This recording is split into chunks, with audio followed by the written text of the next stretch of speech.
একে তো রাত্রে 1:30-2টার সময় আসবে। এত বেলা হয়ে গেল এখনো মহারানীর মতন ঘুমোচ্ছে।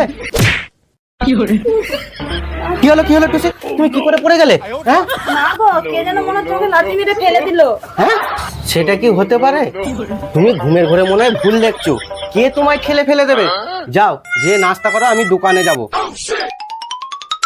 ঠিক করেছি, রোজ রোজ লেটে উঠবে। এ কখন উঠেছে রে? হ্যাঁ গো, আইনটিকা কই? ওই তো কোণে বসে বসে ফোন দেখছে, তুমি দেখতে পাওনি? হ্যাঁ, কখন উঠেছে আইনটিকা?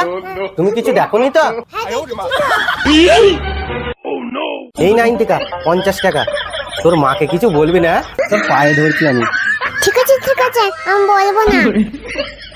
আচ্ছা আইনটিকা, তুই কি দেখেছিলিস? মা নিচে পড়ে গেছিল তো, ওইটা দেখেছি। হ্যাঁ, তার মানে আমার লাথি মারাটা দেখে না, বেকার 50 টাকাটা গেল। সত্যিই কি আমি পড়ে গেলাম না ভূতে ফেলে দিল? হ্যাঁ গো, তুমি তো ঘুমোচ্ছিলে, আমি পড়ে গেছি, তুমি কি করে জানলে? তাড়াতাড়ি এসে আমাকে তুলছিলে। আরে তুমি পড়ে গেলে আওয়াজ হলো তো। তুমি এত মোটা হয়ে গেছো না, ওইটা শুনিতে আমি ছুটে এলাম।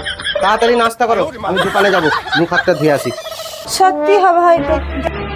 শালা, খুব বাচ্চান বেঁচে গেছি, এক্ষুনি ধরা পড়ে যাচ্ছিলাম। ধুর, আর ভাল লাগছে না। এই লোক বিয়ে করে রাতে আমার ঘুম উড়ে গেছে।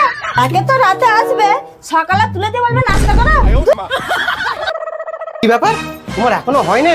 আমি কখন খাবো, কখন দোকান যাবো? হ্যাঁ, একে তো রাত্রে 1:30-2টার সময় আসবে, সকাল না হতে হতে তুলে দিয়ে বলবে নাস্তা করো।